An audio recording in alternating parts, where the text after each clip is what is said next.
Scrappy friends. I am working on a layout that I'm going to do for a series that Megan and I are starting. So, bear with me.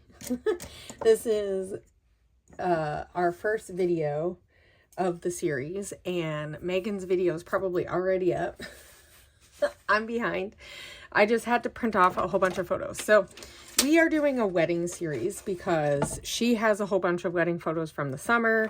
I have my wedding photos from a couple of summers ago, and I've been wanting to do like a mini album or something to just put quite a bit of the photos. Now, this is just a small portion of photos from my wedding, and I'm hoping to do some big layouts too, but for now, I'm going to work on some stuff in here. So I'm using the Vicki Boutins Flower Emporium album. My colors were pink, like sage, and black. So I think that I can make it work for the most part. And honestly, I'm not too picky about things. So there are some page protectors with some 3x4s and 4x6s. Now, I'm not super thrilled with the program that my printer has for doing multiple photos, but it is what it is. So I have, and then sometimes I put them in somewhere else. So this is why I have like an array of sizes. So I have these, which are, I don't even know. Not quite 5.5 by, not quite 3.5. So a really weird size. And then I was hoping this would be pretty close to 6x8. I think it's almost 6x8. It's like 5x8. That's a weird size. But anyway, that'll be okay. I might end up just using this on a big layout. And then I have these ones, which are 4 by 2.5. So also a weird size.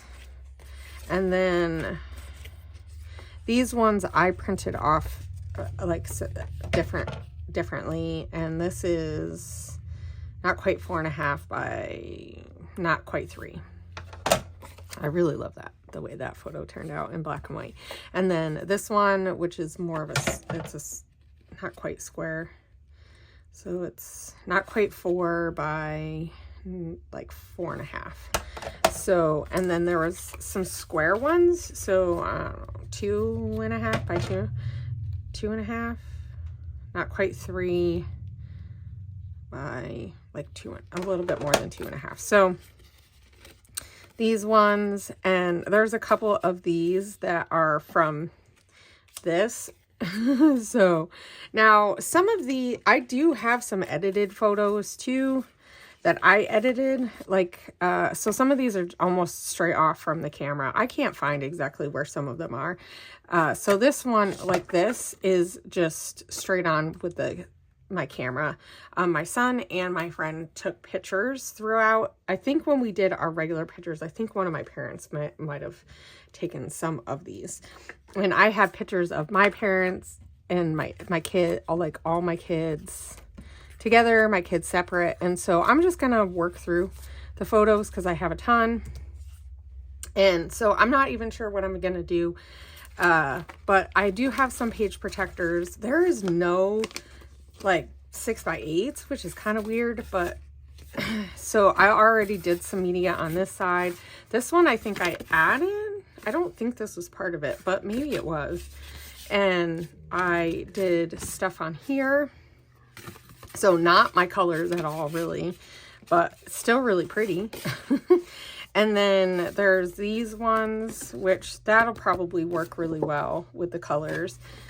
This is not. And then there's this one, and this one is not going to work. So I'll probably cover this up with something. Like even this one I think is going to look a little weird. So I don't know. We'll see. I might end up not using all of these and putting them somewhere else and just using the ones that I think will fit. So come along this journey with me. See how I end up working on things, and I'm just going to do a spread today. It'll probably be pretty short. I'll just pick 1 or 2 photos that I want to add in or kind of work through. So this might be just more of like a planning session.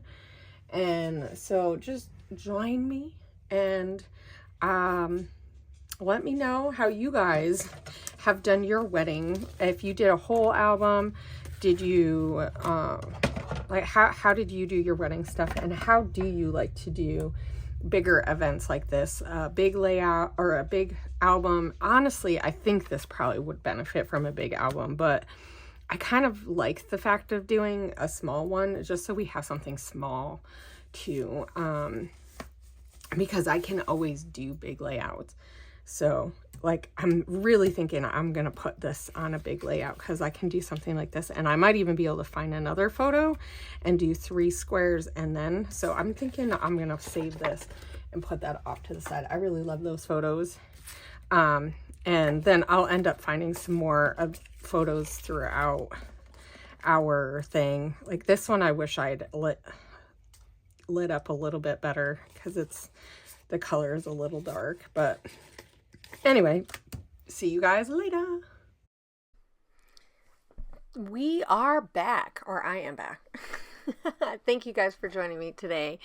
So let's go through what I did to create the spread.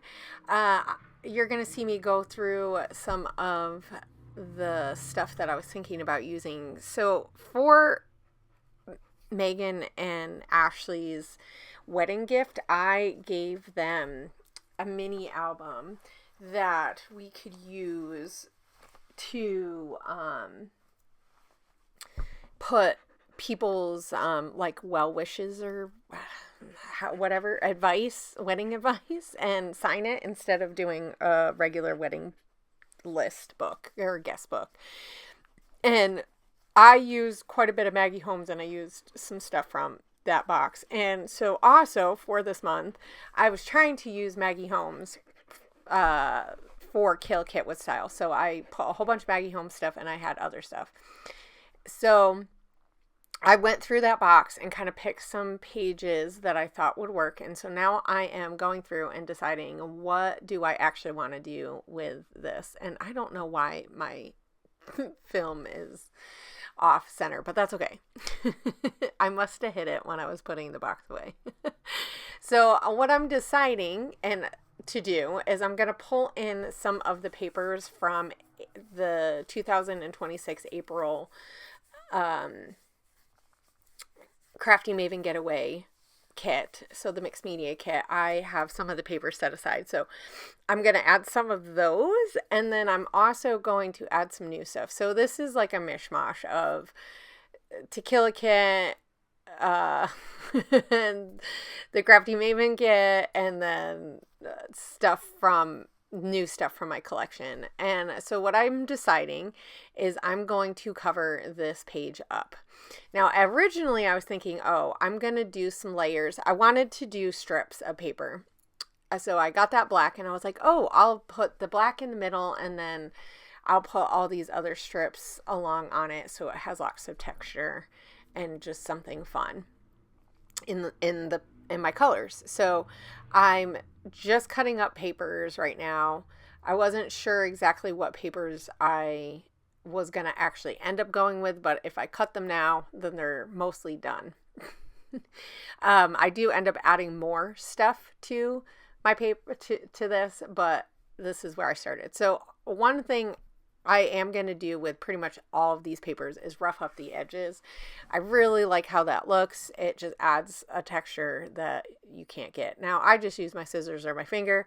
You can use a tool. But then, as I get going, I realize, you know what? I really do want to add media. I wasn't going to. I was actually going to just keep it.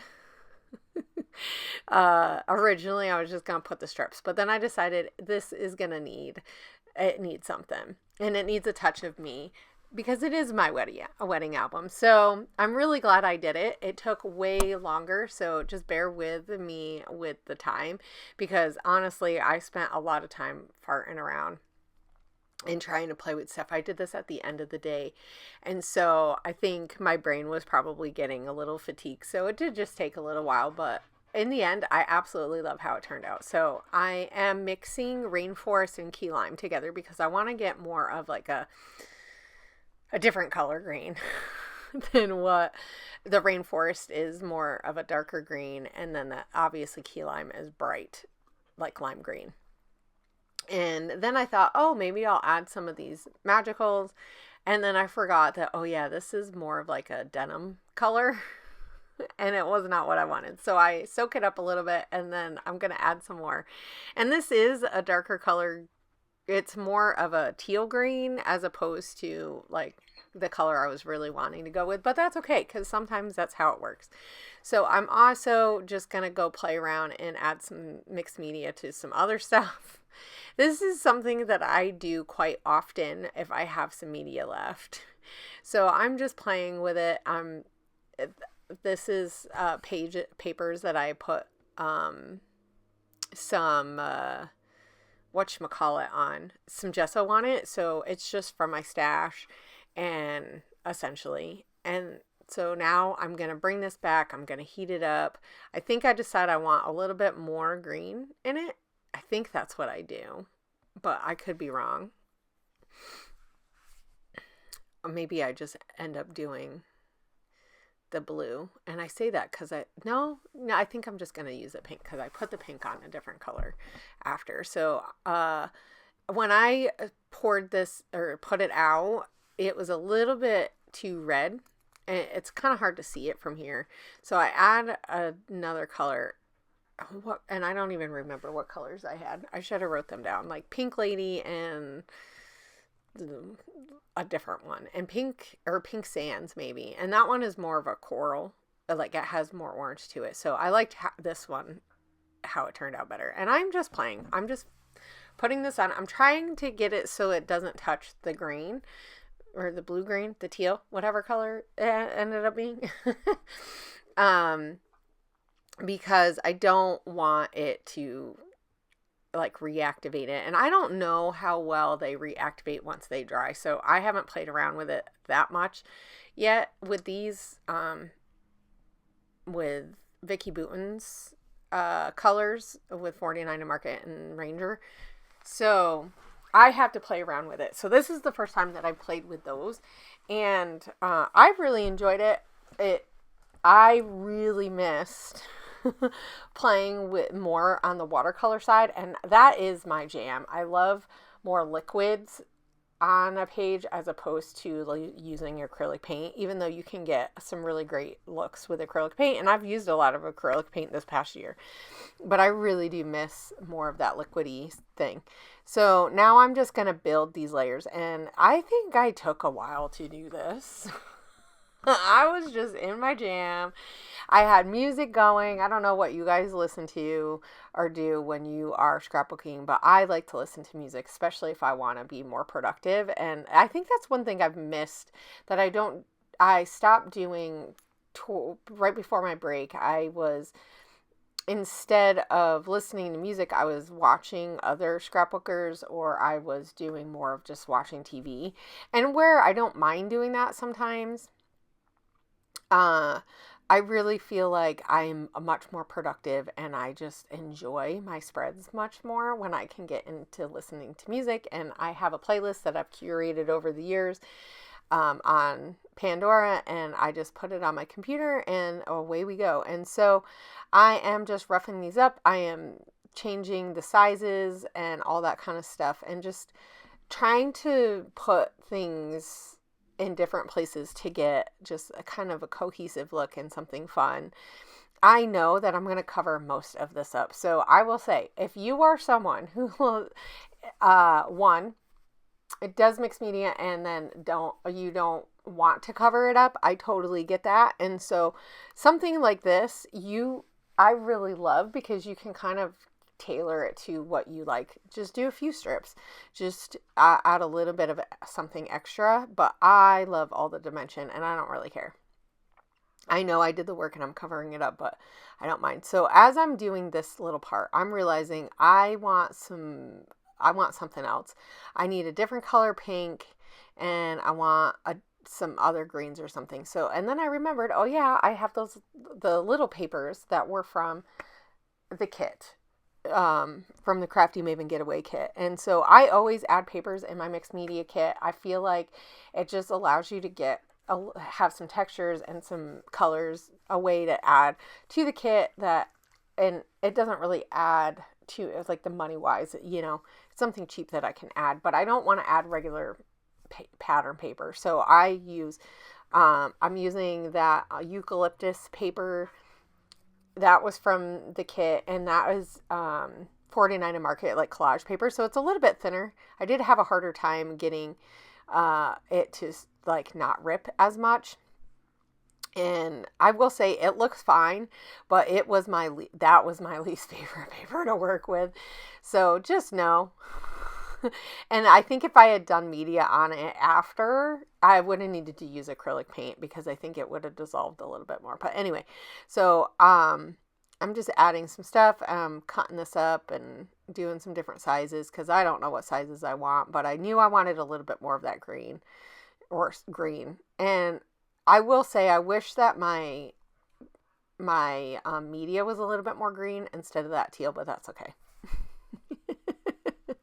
Because as I'm doing this, and I will say in my pictures and maybe in real life, it's not as big of a deal. I don't know.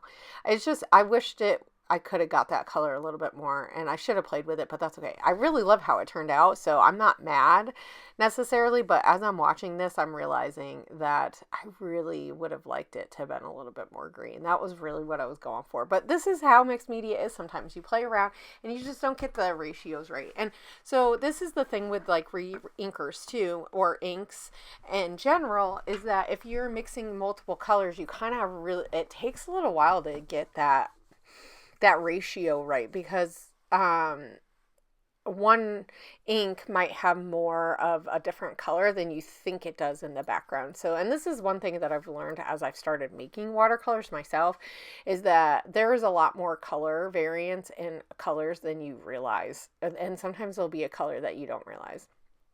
So now I'm working on this photo part, and I knew I wanted to use that pink mulberry paper that is in the kit, and because it's going to add a little bit of texture. And then I decided I needed some other papers, so I added that last green paper. I think that's the last of the green papers that I had from the kit. So I used up quite a bit, and I don't add a ton of papers, but I just add a few, little bits.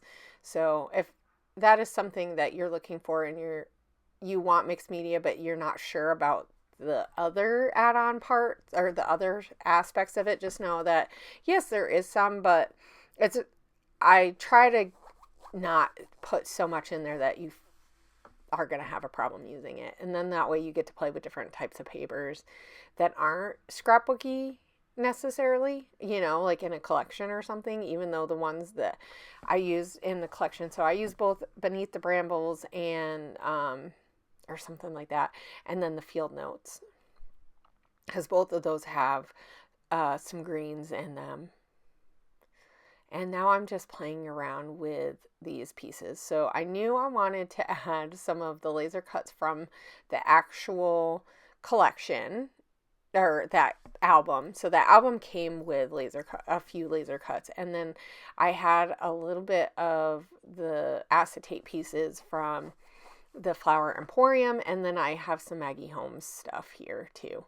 And so I'm just playing around with how I want it, and I wasn't sure. And honestly, I like how that top is going, but when I was doing it, I didn't like it as much. So I think I'd take out some of it. I'm not sure, because I didn't like it with some of the colors. I just felt like it didn't look as well as I wanted it to look. So, and at this point, I think I'm gonna take a pause, because I thought I was gonna go do something else, and then I end up coming back. And I had the hardest time with this glue. It got stuck in there. You know how it dries in there sometimes? And so, man, it took me a while. thankfully it didn't squirt all over the place. And I've tried to like leave a pin in it to see if that helps, and maybe I could do it with the pin that I have now, but I've had other pins like break and stuff in there, and so, or get rusty, and that is not my fave thing. So anyway, I'm just gonna layer these pieces, and I just play around with them to see how I like them, because I don't know, I was having a hard time layering that stuff. And then I realized I didn't add anything else except for these little bits that I add. I don't like do any other like enamel dots or anything, which I have like a ton, and I have other stuff that I could have added too, like little stamps and all that kind of stuff that probably would have made those clusters better, but in the end I absolutely love it. So sometimes less is more, and just because you like to add that kind of stuff, it's pretty easy to limit yourself and still get a good look, I should say. So don't forget to do that. Anyway, be sure to check out Megan's video. She has hers up already because I'm late. And thank you guys for watching. I am just adding these little last flowers. I really like the flowers that were in that collection, and so I thought it would be perfect for this, and I just love how it turned out. It's nice and airy and vibrant and colorful, but so I feel like I did a good job of not having it be too dark, because I just don't like that. But anyway, thank you guys for joining me, and stay tuned. In a couple of weeks we'll be doing another spread from my layup or my wedding. Bye.